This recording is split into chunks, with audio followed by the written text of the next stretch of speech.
ನಿಮ್ಮ love situation at present ಅಲ್ಲಿ ಹೇಗಿದೆ ಅನ್ನೋದನ್ನ ನೋಡೋಣ. ಸರೆಂಡರ್ ಕಾರ್ಡ್ ಅನ್ನ ತಗೊಂಡಿದ್ದೀನಿ. ಸರೆಂಡರ್ ಟು ಪ್ರಯರ್ ಅಂತ ಕೊಡ್ತಾ ಇದ್ದಾರೆ.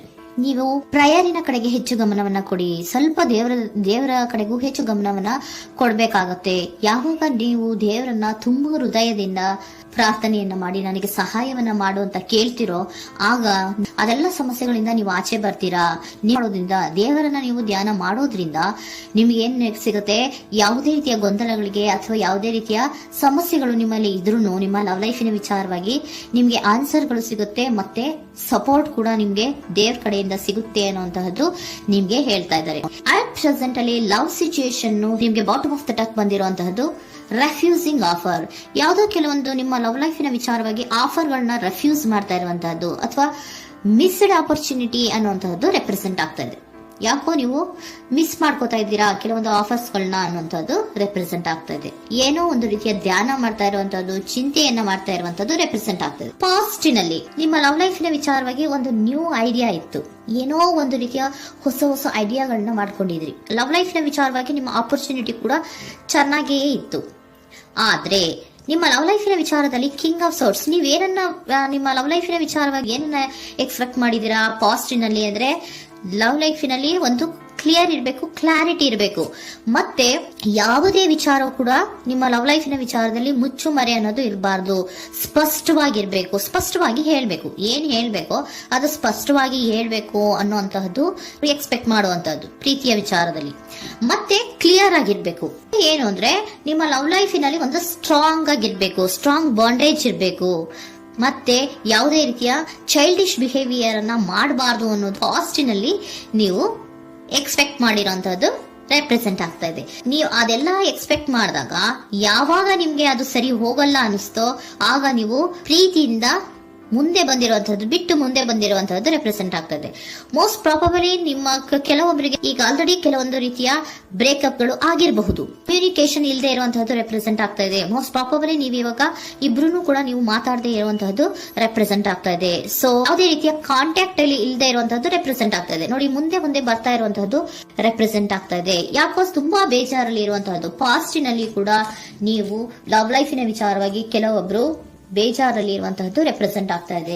ಯಾಕೋ ಕ್ಲಾರಿಟಿ ಇಲ್ಲ, ಕ್ಲಿಯರ್ ಆಗಿರ್ಬೇಕು, ಸ್ಪಷ್ಟವಾಗಿರ್ಬೇಕು. ಏನ್ ಮಾತಾಡಿದ್ರು ಅದರಲ್ಲಿ ಯಾವುದೇ ರೀತಿಯ ಮುಚ್ಚುಮರೆ ಇರಬಾರ್ದು ಅನ್ನೋದು ನೀವು ಎಕ್ಸ್ಪೆಕ್ಟ್ ಮಾಡುವಂತಹದ್ದು. ಪಾಸ್ಟಿನಲ್ಲಿ ಕೂಡ ನಿಮ್ಗೆ ಸ್ವಲ್ಪ ಬೇಜಾರುಗಳಾಗಿರುವಂತಹದ್ದು ರೆಪ್ರೆಸೆಂಟ್ ಆಗ್ತಾ ಇದೆ. ಅಟ್ ಪ್ರೆಸೆಂಟಿನಲ್ಲಿ the moon card, 9 of swords, 6 of swords ಬಂದಿದೆ.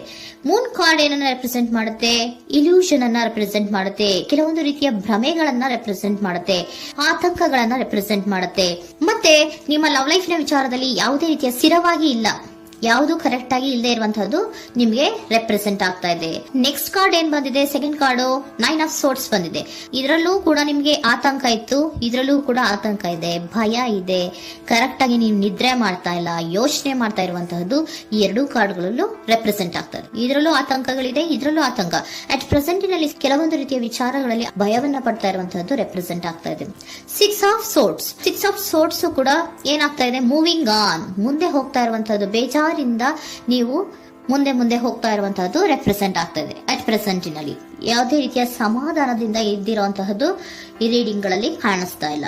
ಓಕೆನಾ? ಟೇಕ್ ಇಟ್ ರೆಸೋನೇಟ್, ನಿಮ್ಗೆ ರೆಸೋನೇಟ್ ಆದ್ರೆ ಮಾತ್ರ ತಗೊಳ್ಳಿ. ನೆಕ್ಸ್ಟ್ ಕಾರ್ಡ್ ಇಮಿಡಿಯೇಟ್ ಫ್ಯೂಚರ್ ನ ಬಗ್ಗೆ ನೋಡೋದಾದ್ರೆ ನೈಟ್ ಆಫ್ ಸೋರ್ಟ್ಸ್ ಬಂದಿದೆ. ಅಂದ್ರೆ ಈ ಕೆಲವು ಬೇಜಾರುಗಳಿಂದ ಏನ್ ಈ ಮೂವ್ ಆನ್ ಆಗ್ತಾ ಇದ್ದೀರಲ್ವಾ, ಕೆಲವೊಂದು ವಿಚಾರಗಳನ್ನ ಕ್ವಿಕ್ ಥಿಂಕಿಂಗ್ ಅನ್ನ ಮಾಡಿ ನೀವು ಮುಂದೆ ಬರುವಂತಹದ್ದು, ಕೆಲವೊಂದು ಆಕ್ಷನ್ಸ್ ಗಳನ್ನ ತಗೊಳ್ಳುವಂತಹದ್ದು ರೆಪ್ರೆಸೆಂಟ್ ಆಗ್ತಾ ಇದೆ. ನಿಮ್ಮ ಲವ್ ಲೈಫಿನ ವಿಚಾರವಾಗಿ ಕ್ವಿಕ್ ಥಿಂಕಿಂಗ್ ಅನ್ನ ಮಾಡಿ, ಏನ್ ಮಾಡ್ಬೇಕು, ಹೇಗ್ ಮಾಡ್ಬೇಕು ಅಂತ ಕ್ವಿಕ್ ಥಿಂಕ್ ಅನ್ನ ಮಾಡಿ ನೀವು ಮುಂದೆ ಬರುವಂತಹದ್ದು, ಮತ್ತೆ ಕೆಲವೊಂದು ರೀತಿಯ ಆಕ್ಷನ್ ಗಳನ್ನ ತಗೋತಾ ಇರುವಂತಹದ್ದು ರೆಪ್ರೆಸೆಂಟ್ ಆಗ್ತಾ ಇದೆ. ಕ್ವೀನ್ ಆಫ್ ಕಪ್ ಏನನ್ನ ರೆಪ್ರೆಸೆಂಟ್ ಮಾಡುತ್ತೆ? ಬಹಳ ಕೇರಿಂಗ್ ಅನ್ನ ರೆಪ್ರೆಸೆಂಟ್ ಮಾಡುತ್ತೆ. ಏನಿರ್ಬೇಕು ಲವ್ ಲೈಫಿನ ವಿಚಾರದಲ್ಲಿ? ನೋಡಿ, ನೀವು ನೋಡ್ತಾ ಇರೋದು ಹೇಗ್ ನೋಡ್ತಾ ಇದ್ದೀರಾ? ನಿಮ್ಮ ಲವ್ ಲೈಫಿನ ವಿಚಾರದಲ್ಲಿ ಏನಿರ್ಬೇಕು ಅಂತ ಎಕ್ಸ್ಪೆಕ್ಟ್ ಮಾಡ್ತೀರಾ? ಸ್ವಲ್ಪ ಸ್ಟೇಬಲ್ ಆಗಿರ್ಬೇಕು, ಬಹಳ ಕೇರಿಂಗ್ ಇರ್ಬೇಕು, ಎಮೋಷನಲ್ ಇರ್ಬೇಕು ಅದರಲ್ಲಿ ಅನ್ನುವಂಥದ್ದು ನೀವು ಎಕ್ಸ್ಪೆಕ್ಟ್ ಮಾಡುವಂಥದ್ದು. ಈ ನಿಯರ್ ಫ್ಯೂಚರ್ ನಲ್ಲಿ ನೀವು ಆ ರೀತಿ ಎಕ್ಸ್ಪೆಕ್ಟ್ ಮಾಡುವಂತಹದ್ದು. ನೆಕ್ಸ್ಟ್ ಕಾರ್ಡ್ ಬಂದಿರುವಂತಹದ್ದು ಏರೋಫೆಂಟ್ ಕಾರ್ಡ್ ಬಂದಿದೆ.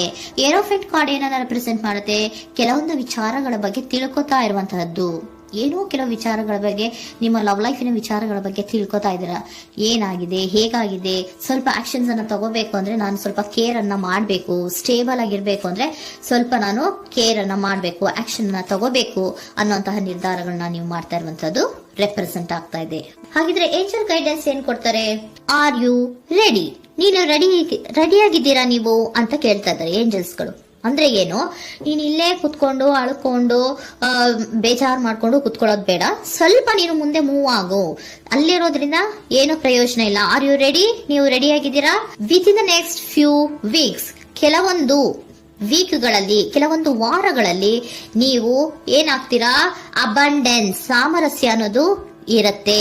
ಇಂಪ್ರೂವಿಂಗ್ ಹೆಲ್ತ್ ಅಂದ್ರೆ ಏನು, ನೀವು ಯೋಚನೆ ಮಾಡಿ ಮಾಡಿ ಮಾಡಿ ಏನ್ ನೀವು ಆರೋಗ್ಯವನ್ನ ಹಾಳು ಮಾಡ್ಕೊಂತ ಇದ್ದೀರಾ. ಸೊ ಇಂಪ್ರೂವಿಂಗ್ ಹೆಲ್ತಿನ ಕಡೆಗೆ ಗಮನವನ್ನ ಕೊಡಿ.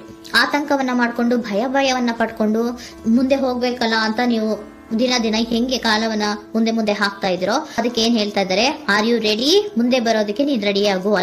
ನೀವ್ ಅಲ್ಲೇ ಕೂತಿರೋದ್ರಿಂದ ಯಾವುದೇ ರೀತಿಯ ಪ್ರಯೋಜನ ಇಲ್ಲ. ಸ್ವಲ್ಪ ನಿಮ್ಮ ಹೆಲ್ತಿನ ಕಡೆಗೆ ಗಮನವನ್ನ ಕೊಡಿ.